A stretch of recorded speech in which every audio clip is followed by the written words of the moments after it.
Notícia Cidade, baseado numa informação que a Secretaria de Comunicação passou e que vem evidentemente da área da saúde.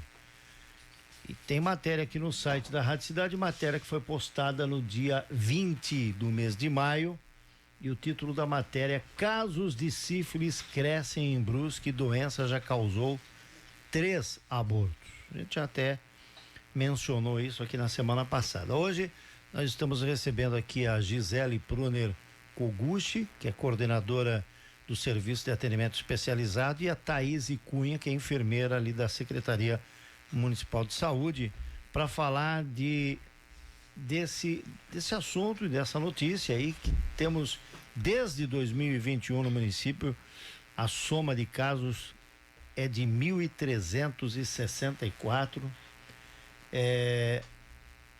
casos de sífilis adquirida, 244 casos em gestantes e 33 casos de sífilis congênita, que é aquela do nascimento, né? Agora, a pergunta que se faz aqui é como que uma doença tão antiga, porque uma doença que tem um diagnóstico rápido e tratamento gratuito continua crescendo de forma significativa aqui na cidade de Brusque. Acho que a gente pode começar com esse debate fazendo essa pergunta. Bom dia, tudo bem, Pruner? Tudo bem, bom dia. Cada vez que a Gisele vem aqui, a gente lembra do pai dela, né? O professor, que está agora na praia, no lazer e gozando da sua aposentadoria, não é verdade? Isso aí. E também temos aqui a Thaís Cunha. Tudo bem, Thaís? Bom dia, tudo bem. Obrigada pelo convite. Ô Gisele, por que uma doença que, com tanta informação que se tem, essa DST, a sífilis, ainda continua crescendo tanto? Em Brusque e no Brasil inteiro, me parece. Isso, né? No Brasil inteiro, eu acredito que também mundialmente, né? É uma doença que, como você disse, ela é muito antiga e ainda não conseguiu se controlar esse agravo, né? Ela é uma IST, uma infecção sexualmente transmissível, que é a principal fonte de transmissão, mas também ela pode ser transmitida, como a gente viu ali a questão dos abortos, né? Quando a mãe, a gestante, ela passa pro feto, pro bebê, se ela não trata de forma adequada e não trata no tempo oportuno. A sífilis, ela por ser uma IST, a forma de transmissão é via sexual, e tem a questão de que não é só, como é que eu vou dizer? A gente fala da questão do uso do preservativo, né, como forma de de prevenção. Porém, a sífilis, ela acaba que pode também ser transmitido assim quando a pessoa tem em outros tipos de sexos, né, no sexo oral, o sexo anal, o vaginal. Então, às vezes, isso também faz com que a pessoa, só o fato dela ter o contato com esse treponema, que é uma bactéria, por exemplo, se eu tenho uma fissura na mão ou uma lesão na boca, é uma porta de entrada para o vírus, né? E a questão da gente fala muito, né, como você disse, da informação. O fato de a gente ter a informação, né, então tem muito aquela questão do medo da doença, né, do quanto que a gente entende que essa doença pode ter, de certa forma, causar danos sérios para nossa saúde, né? Então, às vezes as pessoas, elas acabam, de certa forma, por ter cura, por ser tratável, eu não vou mais me preocupar tanto, né? Que nem o HIV. O HIV antes, né? Na nossa época, quando tinha o diagnóstico lá na década de 80, né?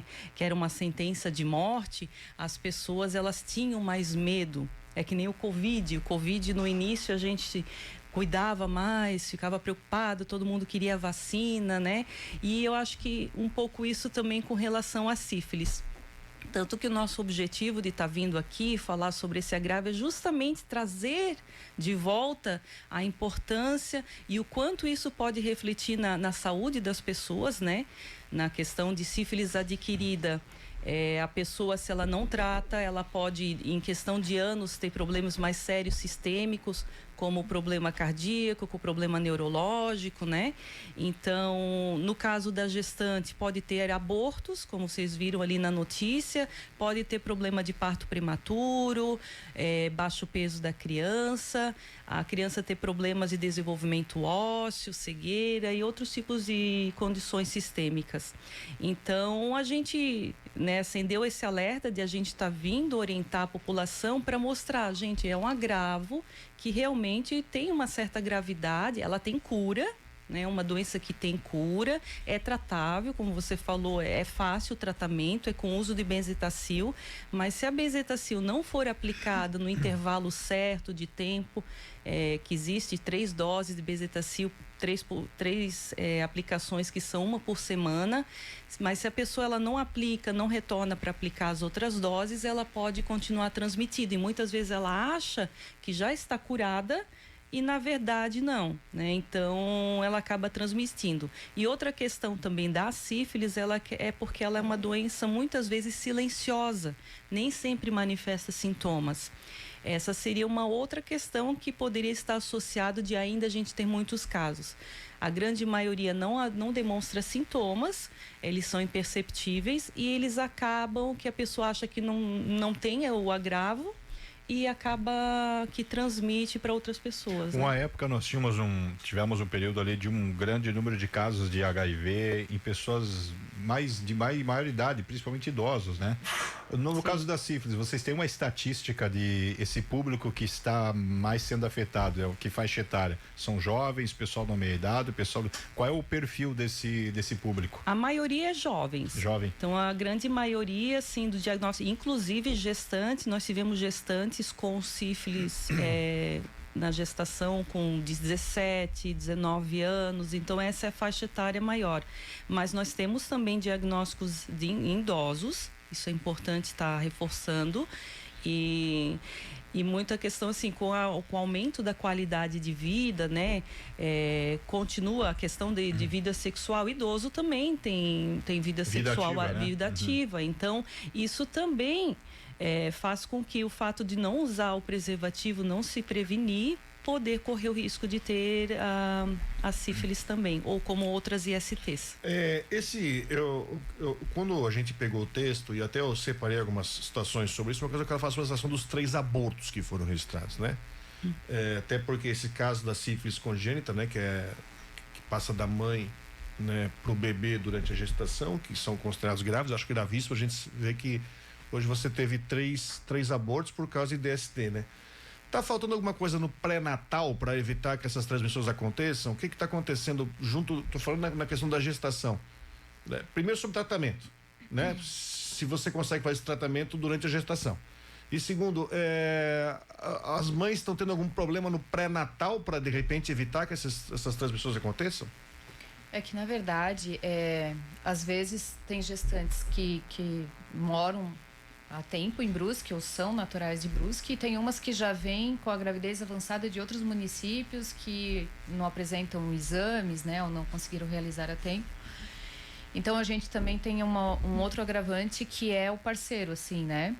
A sífilis, ela é tratada, ela é curada, como a Gisele falou, porém ela pode sim ser recontaminada, né? Então vamos supor, se o parceiro não fazer o tratamento adequado, essa gestante vai se recontaminar. Então é bem importante essa sensibilização de a gente trazer também o parceiro quanto mais cedo possível para fazer o teste rápido e fazer também o tratamento, né? Então é um tratamento super acessível, tem disponível, porém é uma doença totalmente prevenível, né? E tanto que dependendo do estágio do bebê, talvez ele vai ter que fazer o tratamento logo após o nascimento. Isso, daí ele vai ter que passar por toda essa questão de, né, fazer ali a medicação. Mas como a Gisele mencionou antes mesmo disso, do nascimento, pode ser que aconteça o aborto, como, né, pode ser que ocorra ali a morte dentro do útero ainda do bebê, pode ser que tenha prematuridade. E essa criança vai ser acompanhada alguns meses, né? Algum tempo, na verdade, após o nascimento. E sobre a idade ali, a nível nacional, a gente estava dando uma olhada, a idade maior, como a Gisele falou, não tem idade, né? Mas é de 15 a 39 anos. E a gente percebe, assim, que tem um tabu de algumas pessoas, assim, existe classe social também para isso? Não, não tem, né? A gente atende pessoas de todos os níveis sociais, né? Então, infelizmente, a sífilis está aí. Mesmo com tanta informação, ainda os números são bem alarmantes, né? Eu estava vendo esse dado, né? Desde 2021, esse dado foi passado por vocês, Brusque tem mais de 1.300 casos de sífilis adquiridos desde 2021. A pergunta é, esse número está colocando Brusque em situação de alerta em relação a outros municípios da região? Ou vocês têm informação de que outros municípios da região também estão passando pela mesma situação? Sim, estão passando pela mesma situação, né? Tanto, como eu digo, a sífilis é o nosso calo do pé, né? Então, como eu falei, é algo nacional, né? Questão de, a gente fala muito de comportamento sexual, né? Então, as pessoas hoje não usam tanto preservativo, a gente continua... algo assim, uma educação constante, né, da população.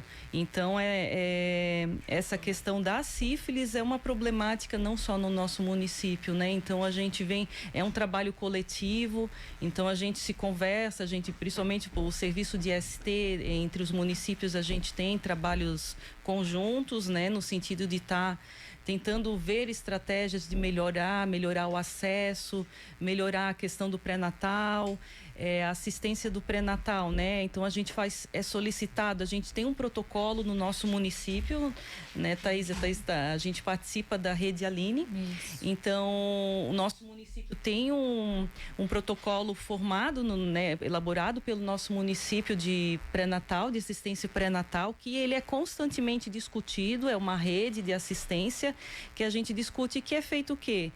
São 3 testes de sífilis na gestação e na hora do parto, toda gestante, rede pública, rede privada, ela faz na hora do parto um exame de sífilis.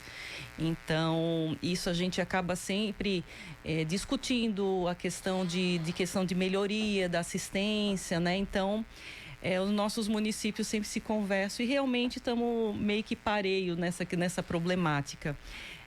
Com relação ao parceiro que ela colocou, a Thaís, também um outro calo-pé. Então, assim, a gente não pode obrigar os parceiros a fazer o tratamento, né? Os exames, tratamento não, que eu digo o pré-natal do parceiro, Deveria né? ser o pré-natal do parceiro. Isso, é o pré-natal do parceiro. A gente não obriga, mas é convidado, eles são sensibilizados, são chamados para fazer essa testagem também. Muitas vezes eles, quando vão, eles têm o diagnóstico e elas não. Então, de forma preventiva, elas são tratadas para evitar com que se contamina e possa passar para o bebê. Deixa eu fazer um intervalo comercial, 8h19, recebendo aqui a Gisele Pruner Koguchi, coordenadora do Serviço de Atendimento Especializado, e também a Thaís Cunha, enfermeira da Secretaria de Saúde do município de Brusque, falando sobre a sífilis e os casos que continuam acontecendo aqui na nossa cidade de Brusque. Estamos falando especificamente aí de Brusque, mas é claro que esse problema é um problema regional, um problema no estado. Valdomiro da Mota, você tem algum questionamento aí? Tem. A pergunta, quanto tempo, Thaís e Gisele, o vírus, a bactéria, é uma bactéria, né? Isso, uma bactéria. Ela se manifesta, porque tem casos de doenças, de vírus, por exemplo, que levam anos para poder se manifestar. Ele é detectável, a pessoa teve uma relação hoje, por exemplo, não tomou as precauções, em quanto tempo, se ela foi contaminada, que ela consegue detectar a presença da doença? A gente chama de janela imunológica, né? Então, nos testes que nós temos, pode levar de 20 a 90 dias a janela imunológica. Tanto que se a pessoa teve uma exposição de risco e foi menos desse período, a gente orienta, a gente acompanha e manda repetir. Pode até 90 dias, mas uma média de 20 a 90 dias o tempo de que começa a aparecer nos exames. No caso do HIV, às vezes ele leva anos, né? Não, é 30 dias. 30 dias também. 30 dias também a janela imunológica do HIV. Quando ela tem uma exposição, anos seria o tempo de adoecer, né? Então, assim, a pessoa, ela se contamina, porta o vírus, né? Eu estou falando do HIV. Sim. Porta o vírus e acaba que ela pode ficar um longo período, que pode levar até 10 anos, para ela poder chegar numa condição AIDS, né? Que é quando o quê? Quando a imunidade baixa muito e aí ela começa a ter algumas doenças oportunistas se manifestarem. A sífilis, ela também tem essa questão de que quando a pessoa se contamina, tem a sífilis primária, que a gente chama, que é em questão de semanas, 2 meses, em torno de semanas a 2 meses após a infecção, que começa a aparecer uma lesão única indolor. E essa bactéria, ela não some se a pessoa não trata ou trata de forma inadequada. Às vezes, foi na boca, por exemplo, acha que foi uma afta, ou no genital foi um pelinho encravado, né? Então, a pessoa, no dedo, ela vai achar que pode ter sido um mosquito que picou. Então, essa lesão vai sumir. Em questão de semanas ela some e a bactéria migra para a pele. E aí na pele ela vai manifestar como se fosse lesões principalmente na palma da mão, na planta dos pés. Pode também ter no tronco.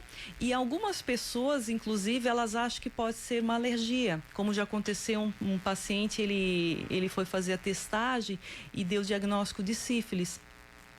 O teste rápido deu positivo para sífilis. Aí eu perguntei, você tem alguns sintomas? Aí eu peço para ver as mãos, né? Ele disse, não tem. Aí eu perguntei o tronco, aí ele levantou a blusa, ele estava cheio de manchinha. Eu pensei que era uma alergia.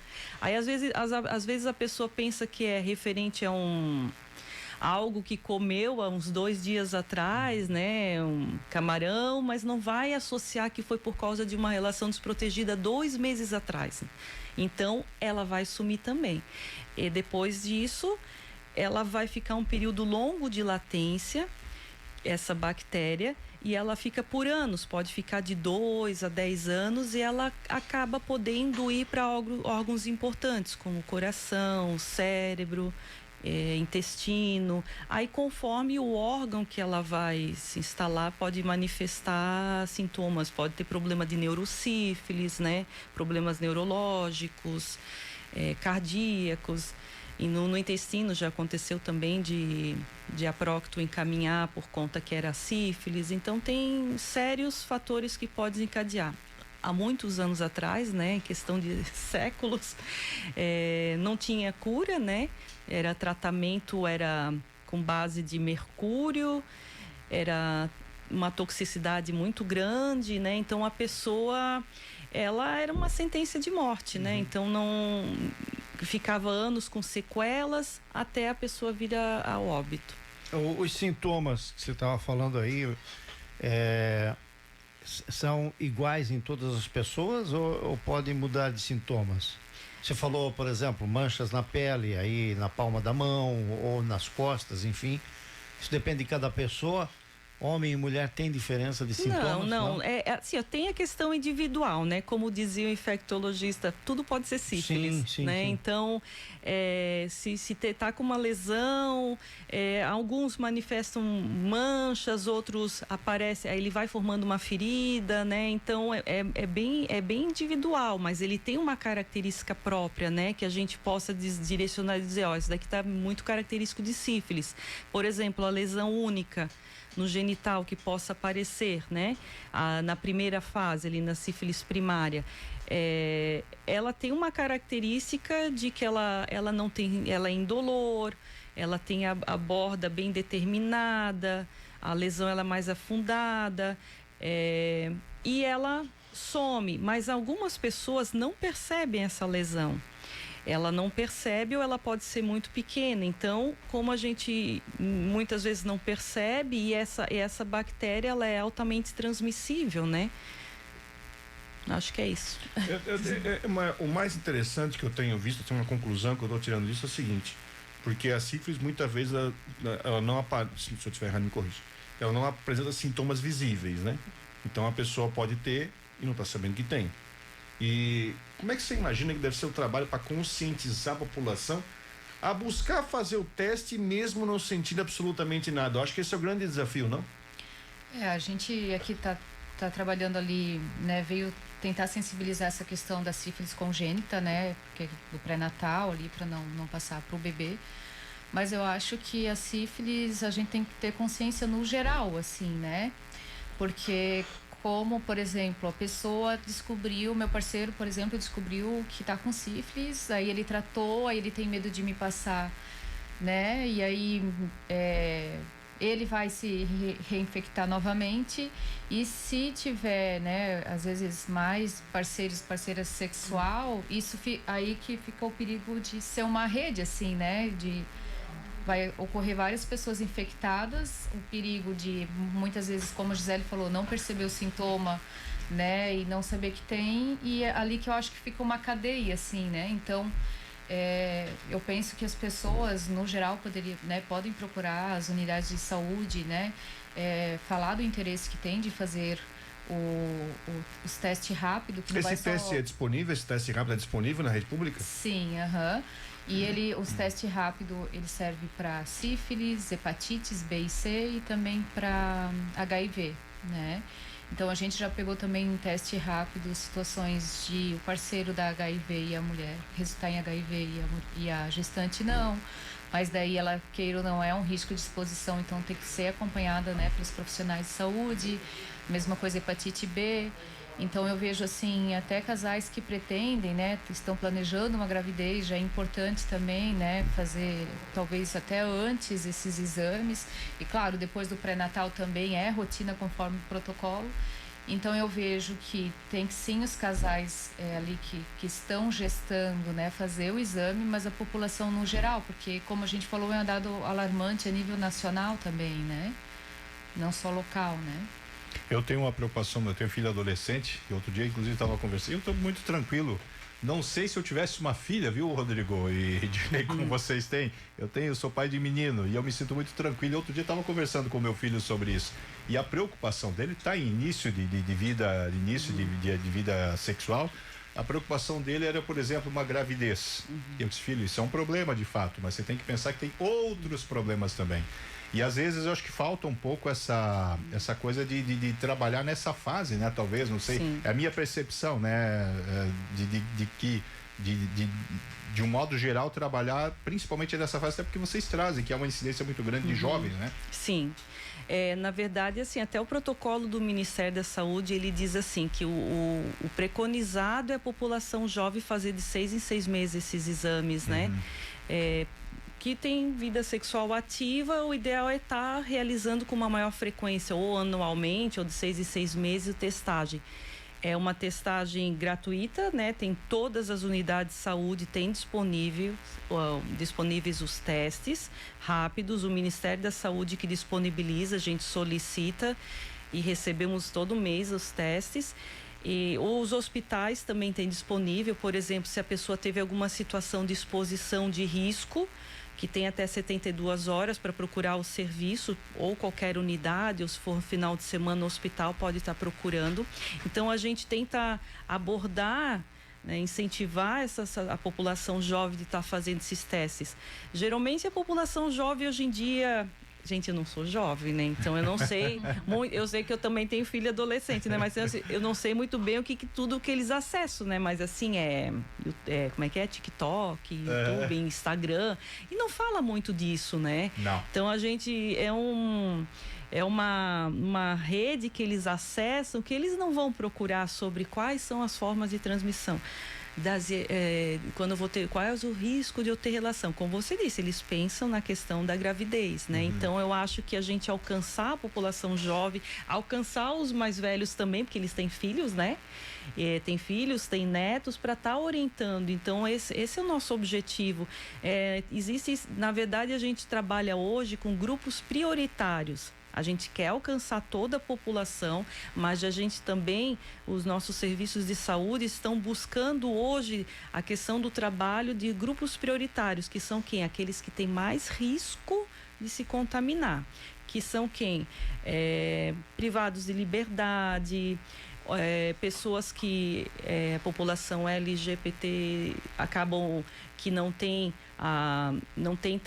tendo mais dificuldade de acesso aos serviços por questão de preconceito, tem medo, tem receio. Então a gente tem que alcançar essa população, falar sobre os insumos que a gente tem de prevenção. não só o preservativo, mas a gente tem outras formas de prevenção, por exemplo, os de PrEP, PEP.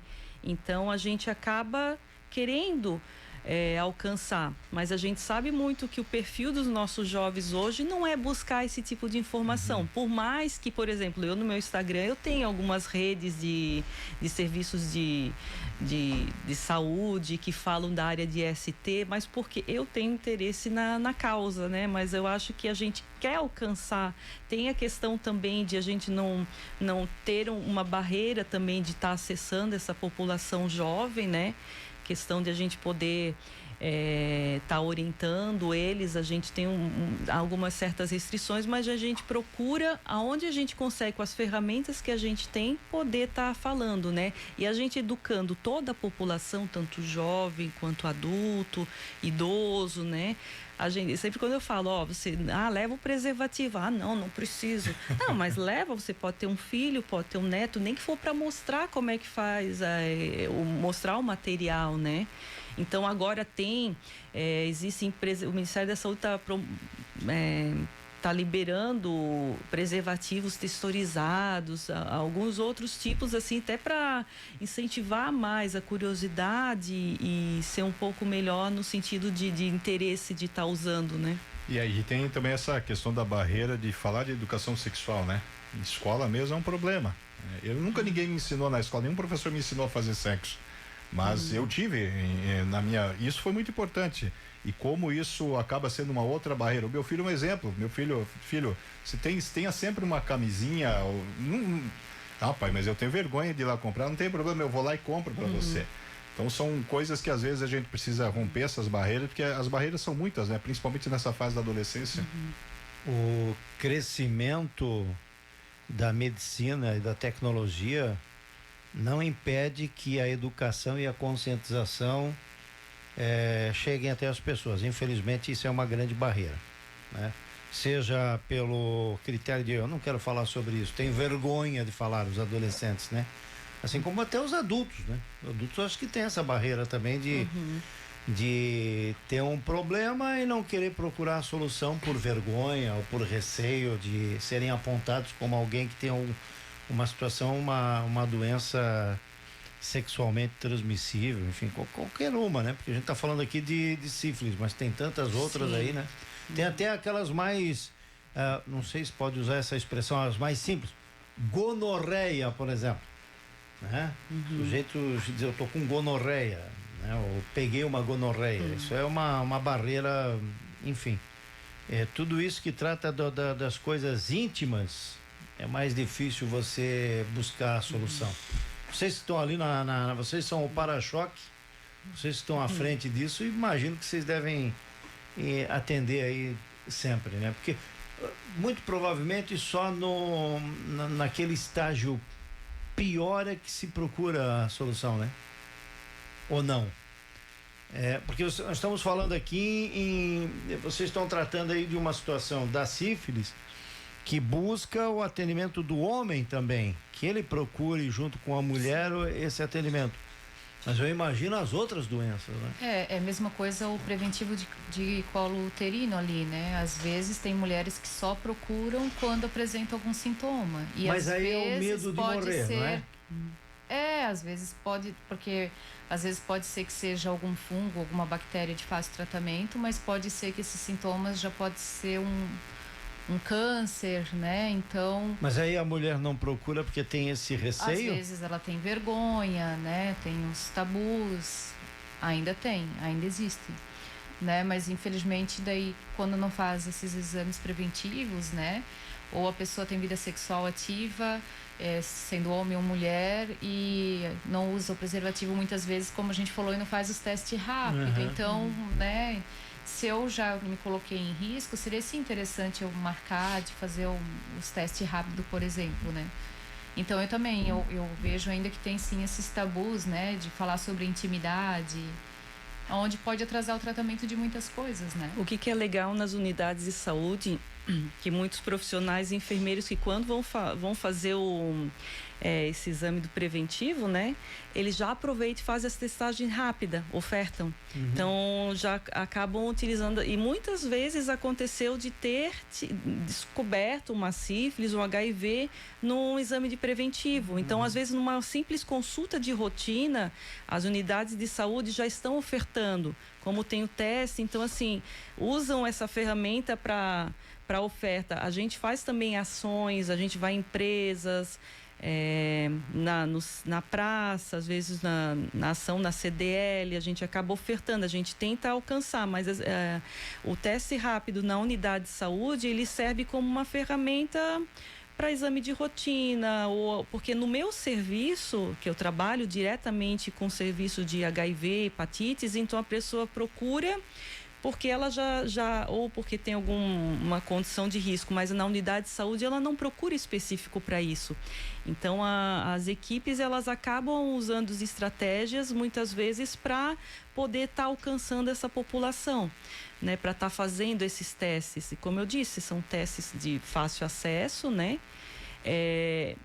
A gente procura diagnosticar precocemente, então esses números, né, que a gente vê aí de casos, nem todo mundo só está num caso avançado, não, muitas vezes é um diagnóstico inicial, menos de 1 ano, ou que não assintomático, a grande maioria que não percebeu, está surpreso que tem esse agravo, mas está transmitindo, né? Então a gente intervém.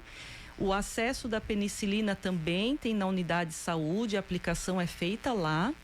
Caso a pessoa não tenha, né, um histórico de alergia, a gente tem muito aquela questão, né, meu Deus, a alergia, a reação anafilática, benzetacil, mas a gente tem muitos casos que pode usar uns tratamentos alternativos, mas o mais eficaz mesmo é a benzetacil.